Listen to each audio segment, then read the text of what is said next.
So, here for my draft analysis of my Season 4 High Roller Draft League team.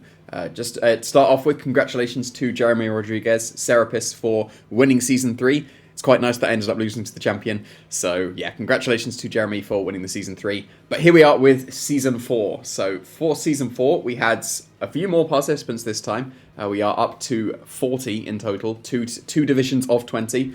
So there were more people in the divisions individually. That means that you are less likely to end up with stronger picks because the stronger picks are spread out amongst more people. I ended up with 10th pick out of 20. Once again, I was put slap bang in the middle, the worst place to be in the draft. But even still, I think I am quite content with how things played out, given how initially I wanted Spectria. I 10th pick, that was wishful thinking. I did want Spectria as my first pick, but that did end up going. And we did have me and Keen, who definitely helps out with all of these drafts and all the team voting and stuff. Very, very big shout outs to Jamie that I forgot to do last draft analysis. So there's your shout out, Keen. We did have a few plans to go forward. So it was going to be 1S, go to the A's, and then come back to the S at some point. First three were going to be either Spectria, Regieleki, or Grimsnarl, and Spectria went. Regieleki and Grimsnarl were still available at the point it got to me, and I ended up choosing Grimsnarl overall.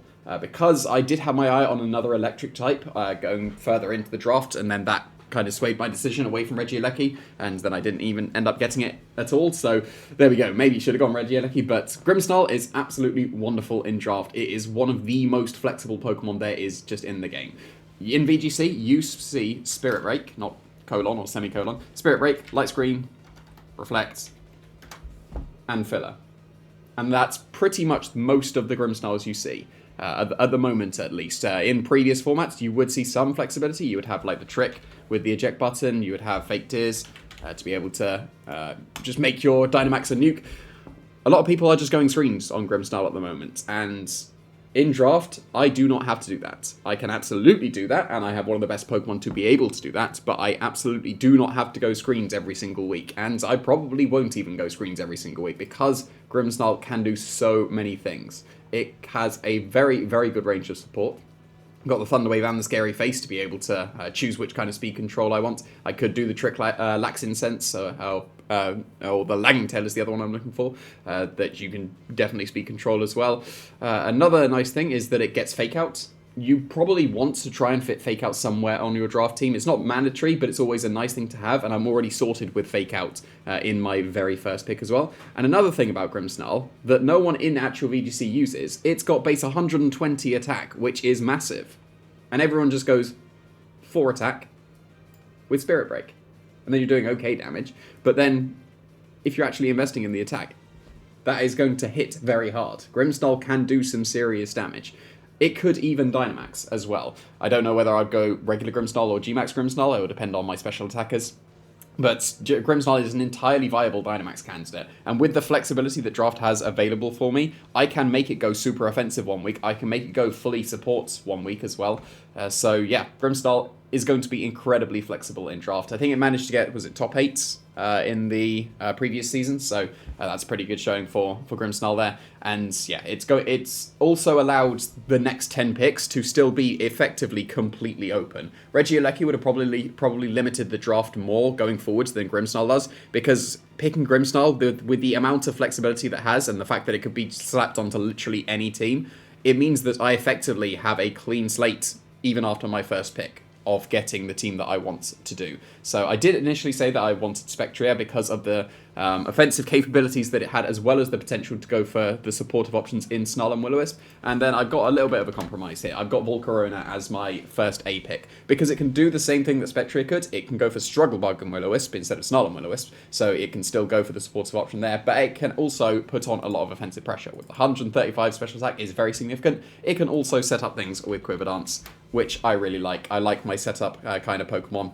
Volcarona fits me very well. I've used Volcarona a lot in previous formats, so I'm going to be very used to Volcarona. I thought it was a very nice pick. Sorry, Keen, better than Arcanine. I will stand by that until I get Rock Slid to Oblivion, but we will see. And with Grimsnarl Volcarona, this is a like, well, I was going to say common pairing. It's something that I used before, but Grimmsnarl Spectria and Grimmsnarl Arcanine, similar things, have done initial leads of going screens and Snarl and Will-O-Wisp to just stall out until you bring your Dynamax in the back, and I can do that with Grimmsnarl and Volcarona. I can go for screens and Struggle Bug and Will-O-Wisp, and then just be able to do that kind of tactic. But then I can do Fake Tears with the Grimmsnarl and just immediately Dynamax with the Volcarona and do some huge damage because it's so strong, especially. I can go for Fake Out with the Grimmsnarl, I can go for Rage Powder with the Volcarona. I have already got my Fake Out and Redirection sorted in my first 2 picks. Usually those kind of things I would leave to the lower picks, like with Togepi when I got that in the XDL. That was just dedicated redirection. Volcarona can absolutely redirect, but it can do so many other things. It can set up and be the offensive threat. It's got enough coverage that it's going to be really nice in the draft to just go with Fire Move or Bug Move and then the coverage I want. It can go with the Quiver Dance. It can go with the support as well with the Will-O-Wisp and the Rage Powder. And it also has some very decent speed control in String Shot. Everyone forgets about String Shot, but that is -2 on both Pokemon. That's effectively Tailwinds, comparable to a Tailwind. So this is very, very good support and offensive pressure already in my first 2 picks. So I'm really happy with these 2 openers. And then going from here, we were thinking about what kind of water type we wanted. Milotic was definitely considered, but we ended up scrapping the electric type that I originally wanted. I originally wanted this Pokemon because it was, I thought it was going to be amazing for a C pick, but I ended up going with this Pokemon instead. So Rotom Wash was the Pokemon that was picked. Because we had a few picks down the line and it came back to Rotom Wash fits in with this, and then it probably should have been picked in this 3rd pick. I was going to try and leave my second S2 as long as I could, but given how the draft was going and the fact that a lot of people were doing the same tactic that I did before and was trying to do now of leaving the second S, because there were more people that still had their S available, it seemed like the best idea to take the Rotom Wash in this 3rd pick and then just have to go with the A's and the B's later on. But Rotom Wash, given how the draft ended up and given the plan that did end up being followed, like as soon as I didn't get Spectria and I got Grimmsnarl, every time we decided on this is going to be our next pick, I did not get sniped, which I was very happy with. The only initial snipe, can you call it a snipe if the very first pick is just, oh, I can't get the Pokemon I want as the first pick? But, you know, didn't get sniped throughout the entirety of the draft after I got my first pick, which was nice. So, yeah, got Rotom Wash. It's one of the Pokemon that, it's like the Zapdos in the previous season that I got. It does its job very well. It's you either want to go for Pokemon that are super flexible, or does its, I'm not going to say one job, but does the job it's supposed to do very well. And Rotom Wash can absolutely do that. Only weakness is Grass type, and Volcarona covers that perfectly with Fire and Bug.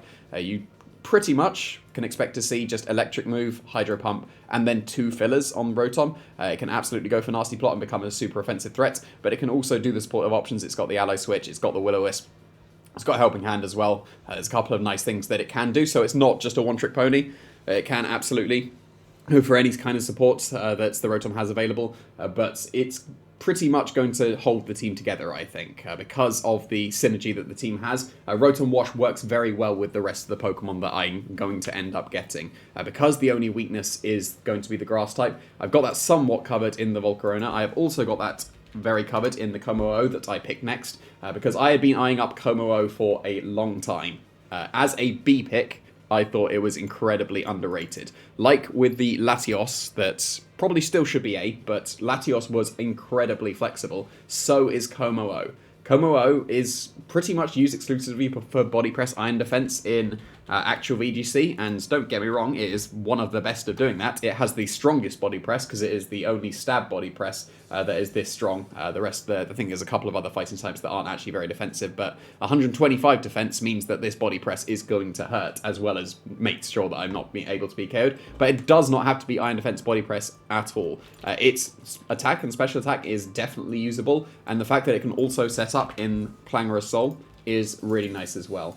I do like my setup a lot, as you can probably tell, but Clangorous Soul is another way of setting up instead of the Iron Defense. It can go for the offensive route of trying to set up, go faster, and then just Dynamax and be able to go for some max worm wins.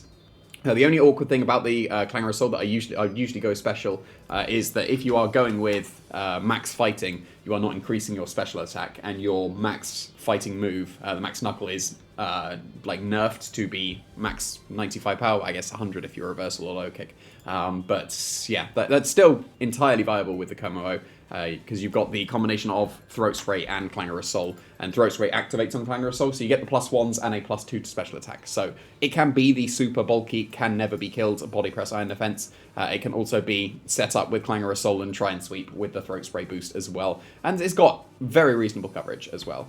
Like that is very nice. When you have the punches, you've got very nice coverage. So the fact that it can go physical or special as well is very nice. It can technically go physical, special, or defensive, if that makes sense, because of the body press. But Komuo is going to have a lot of flexibility. There's not going to be many fairies. They may need even just leave their fairy on the bench if they don't think the Komuo is the threat. But the 4x weakness to fairy shouldn't be too much of a factor, especially because the other 4x weakness that I have at the moment in Volcarona resists the fairy, and the 4x weakness to rock is resisted by Komuo. So Volcarona and Komuo should work as a pairing very nicely together. So going forwards, we were eyeing up quite a few Pokemon at this point.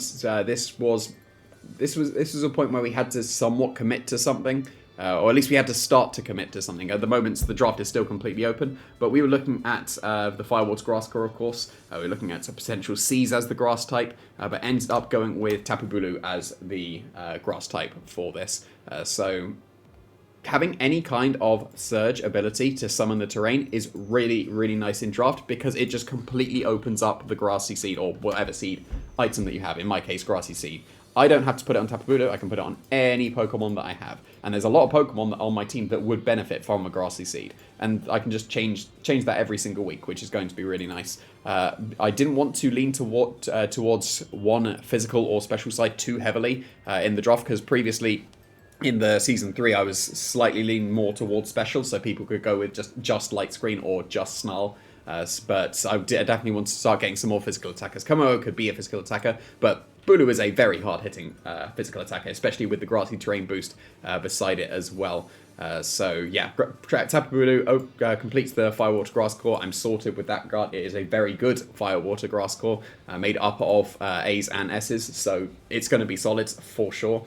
And just the fact that I've got the Grassy Seed makes things really nice. There's going to be some nice things I can do with the Grassy Seed. As you can see later on as well, I could just do it with a Volcarona to be able to get the Grassy Seed and then be able to Quiver Dance. So I've got the boost there. Komuo, if I want to give it just a +1 immediately so it can body press at +1, will be really nice as well. So yeah, I'm pretty content with the Tapu Bulu. There are a couple of other grasses that were considered, but this Tapu Bulu I think fits the team very well. So this was the key point. Second B. I know what my C is going to be. I need to choose my second B, and I need to do it because, in a way, that means that I can still try and get the Pokemon that I want in the free picks, because you had to pick 2 S's, 2 A's, 2 B's, and a C before we get to our free picks. I've currently got my 2 S's in Grimmsnarl, Rotom. I've got Volcarona and Tapu Bulu as my A's, so I've got Komo and something as a B, and then I know what I'm getting for C. It's not going to be Sniped, so yeah, this was the tricky part. There are a few different ways that we could have gone with this pick, and a few of them, if we picked one of the Pokemon from B, we had to commit to that plan, and if a Pokemon got sniped in the free picks, that kind of screwed everything up. So we ended up going with the Pokemon that was probably the most expendable, but was also on every single part of the plan. So Gengar was the Pokemon that was chosen. So having Ghost and Poison with Komo is a very, very nice combination. Poison covers the fairies very nicely. I can go for some Phantasms to be able to drop the defenses, so I can close combat things with Komo and Tapu Bulu as well. Gengar seems to fit the team very nicely, I think. It's quite frail, but it is also quite fast as well. So one of the nice things about having the Gengar this fast is that if you have your team too slow, then other teams can just bulk out their Pokemon and not worry about speed. But now I've got a pretty fast Pokemon in Gengar. They have to respect that as a speed tier now. So I initially had just 100 as a speed tier. Now they need to respect the base 110s of the Gengar. And spoilers, it gets a little bit faster as well. So yeah, Gengar has some really nice support options as well. You can just go on the offensive with just Shadow Ball and Sludge Bomb. It can set up with Nasty Plots. It does have access to that. But there's a lot of nice supportive options that it does have available. It's a pretty fast, non-fake-outable it can with us, but the one I was looking for was Icy Wind. A fast, non-fake outable Icy Wind is very nice on the Gengar. That can be very nice going forward with speed control. And it's got pretty reasonable coverage as well. It can absolutely be a Dynamax candidate. Probably going to be Phantasm over the G-Max version. Stopping them from switching could be nice, but probably going to make use of the Phantasm drops more. But yeah, Gengar fits onto the team very nicely, and it fits onto every single plan as well. So we went with that, and then because we did that, we could just go, okay, this Pokemon has been sniped in the free pick, so we can't go with this draft plan, we'll have to go with this one. And I ended up, the draft plan we did end up deciding on didn't get sniped anyway, so it didn't make any difference. Maybe Gengar would have gone. So ultimately, because I didn't get sniped, because we didn't get sniped with the pick that or the team that we wanted to get, Gengar ended up being the correct pick for this one. So finally, a C before we get to the free picks. We have our C absolutely planned out. Like, there is one C we are going to get, but we didn't get it straight away because no one else was going to get it. So if we were going with one of the plans that we were going to commit to, it meant that that we did end up committing to. That meant that if we did not get a Psychic type in this C slot, then we did not have one of every type. That isn't the worst thing, but it is what we were aiming for, and we do actually end up getting that. We do end up getting one of every single type. So this was going to be a Psychic type, and Azelf was moved from B to C in this season. I'm not really sure why. It was perfectly content with B. It's absolutely wonderful in C, with 125 attack and special attack and 115 speed. That's a lot of flexibility in draft. It can go physical or special incredibly justifiably, and it's got wonderful coverage as well. It's kind of like, I'm treating it like mini Latios to an extent, because its coverage is amazing. It's pretty much as strong, and it's slightly faster than Latios. So equivalent there, and yeah, it's got some really, really nice offensive options, and it can do a couple of cool supportive things as well. So not to the extent that the other Pokemon can. This is probably going to be more of an offensive Pokemon when it is brought, but there is still enough flexibility on the support that it can do some nice things. But the coverage is really nice. Like, it's equivalent pretty much to the Latios. So for a budget C, that is lovely. So yeah, very content with the Azelf going into this. So now we are on to the free picks. So Bronzong was on our list of Pokemon for potential steals, because at the moment we do have the option for Fantasy. We have Komo, we have Grimmsnarl as well. So we do want a Steel type from somewhere, and the plan was go Stack Attacker. So when I managed to get Stack Attacker, I was very, very content. Stack Attacker is the slowest Pokemon that you can expect to see. I think because Shuckle was banned, and there's not really going to be, there was no Trapinch. So yeah, so Stack Attacker is going to be the slowest Pokemon in the draft. That means that if I want to run Mint Speed and I want to run Trick Room, which most Stack Attacker will, then I will be moving first, outside of all the shenanigans like Quash and that. But just based on raw base speed, is that the one?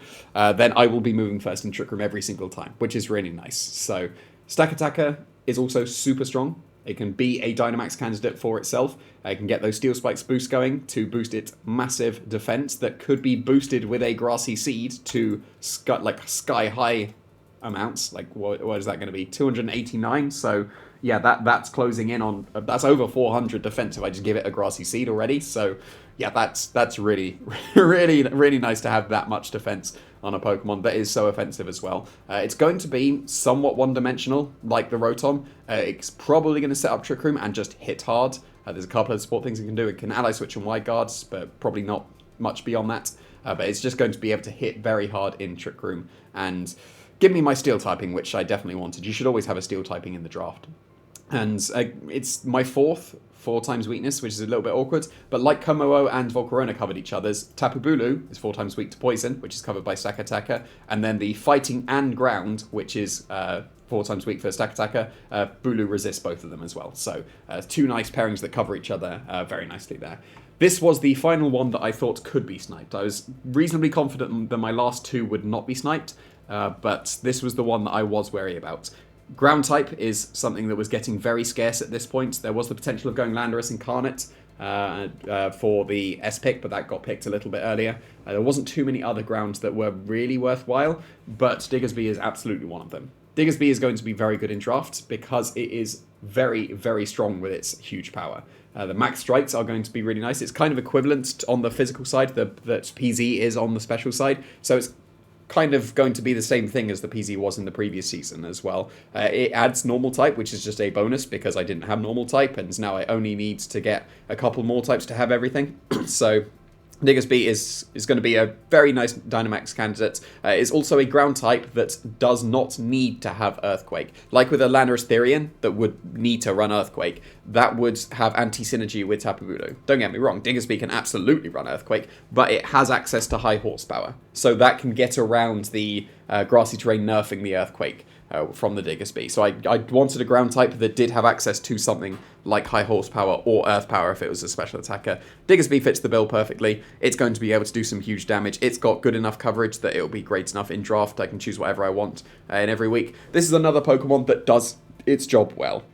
It's not going to have too much flexibility. It's just going to be coverage, hits hard, and that's it. So, but it's one of the Pokemon that does one of its job as good as any other Pokemon can do it. So it can do it as well as PZ can on the physical side, while still boosting its special defenses as well, and has better coverage than PZ. So just can't Trick Room, but that's fine. So last two types. I do not have a flying type, even though I have two Pokemon off the ground. I don't have a flying type yet, which is quite amusing, and I do not have an ice type. So Delibird it is. No, it wasn't Delibird. So I got Tornadus Therian from the A pick. So now I've got an S, B, and A. I have to get a C for my last one. So Tornadus Therian, not quite equivalent to the Tornadus Incarnate. It doesn't have Prankster Tailwinds, but with base 121 in draft, it doesn't really need Prankster Tailwinds. That's going to outspeed most Pokemon anyway. They would have to Choice Scarf to be faster than it, which limits their building if they have to go Choice Scarf to be able to outspeed it. So this is going to still be able to Tailwind, absolutely,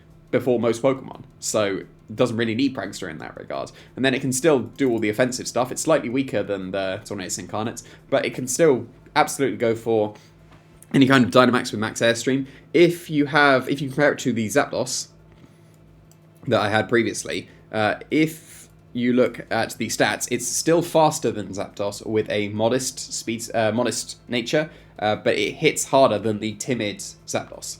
So I can still go for just Fake Tears Airstream with the Tornadus, and it's pretty much as strong as the Zapdos is. So that is going to be something really nice that can happen. It's got the same coverage as the Tornadus Incarnate, so it's got access to the Heat Wave, the Icy Winds that can happen as well. Regenerator can be something that is quite nice, that will just be able to heal me up if I need to go for any kinds of switches out. So this is going to be pretty much the same thing as a Tornadus Incarnate would be, except I don't have Prankster Tailwinds, which doesn't really matter. So yeah, it's going to be quite nice going forward. And now I just need an Ice type. I don't need an Ice type, but I would like one, and I've got one in mind. So yeah, if I get this Ice type, I have got one of every type. I only have one crossover in the Fairy type, in the Tapu Bulu and the Grimmsnarl, but Tapu Bulu isn't really a Fairy type, so it doesn't really count. Yeah, so I need an Ice type, and I am going to go with Avalugg. I don't think anyone would have expected Avalugg. There are a couple of nice things that Avalugg can do, and means that it fits onto the team. The one that was initially pointed out by one of the other contenders in the draft league was that the fact that it has own tempo, and Grimmsnarl does have access to Swagger. So I can go for a Swagger onto my own tempo Avalugg and just give it the +2 attack boost. It doesn't need any kind of weakness policy. I can just keep swaggering the own tempo and it will get even stronger. 117 base attack is entirely respectable. So it can absolutely go for a Dynamax with the own tempo, get the +2 and get some very nice KOs. So that is going to be something that could happen with Avalugg. It is under base 30, which is a standard for a lot of Pokemon, so I have a very slow Trick Room mode in Stack Attacker and Avalugg. There are not many Pokemon that are going to be underspeeding me here, so if I do want to go with Trick Room, I'm almost certainly moving first. And the other nice thing as well is that it is one of the few Pokemon that has access to Body Press and Iron Defense and a reliable recovery. So I can go for Body Press, Iron Defense, and Recover with the Avalugg. There's only a couple of Pokemon that do have the just 50% recovery with that. So, like, I used Blastoise with Life Dew, and that was too slow. Like 33%, no, 25% is just a little bit too slow. I was factoring the leftovers as well normally with Blastoise, but that's 31. But yeah, with Body Press, Iron Defense, and then Recover as well, that is going to be really nice. 184 defense. Like, look at the defenses that I have on Stack Attacker on my slow-mos. 211 and 184 is pretty crazy. That's almost 400 defense between both Pokemon. And I can, once again, very reliably go Grassy Seed on the Avalugg for the Iron Defense Body Press and have recovery. One of the downsides of going Grassy Seed on most Wild Press Iron Defense Pokemon is that they needed leftovers for recovery. Avalugg does not. So I can just go full Body Press Iron Defense and then recover. And I can do huge amounts of damage and never get KO'd. This is a Pokemon that needs to be prepared for. You need some special attackers. If you only have physical attackers, you might have just already lost to Avalugg. So it's going to force some team building. It's going to force some random overheats or flamethrowers on Pokemon that are usually physical. So that's going to be really nice for this Avalugg. It rounds out the team because it gives the Ice type. I now have one of every type. 2 Fairies, that's fine. 2 Fairies is absolutely a fine typing to have 2 of. And I'm very, very content with this. I think there is a lot of flexibility in this draft. There are lots of synergistic parts to the team. There is huge amounts of flexibility. I am very, very content with this. I'm not sure if I prefer this to the previous draft. My initial instinct is yes. I feel like this might be slightly better as a draft team because there seems to be more flexibility here. The previous Season 3 one was slightly top-heavy. I was bringing similar Pokemon to most weeks. This one, I think, is more flexible with the Pokemon that I'm able to bring. So, yeah, I am really looking forward to building with this team. There's going to be a week break from this, so the battles will start on the week starting the 30th of January, so you can expect the first battle at some point in that week. But yeah, I am really, really happy with this team. Shoutouts to Keen for all the help. Volcarona is better than Arcanine. I'm not going to hear any of it, Keen. And yeah, I'm very, very much looking forward to this Season 4.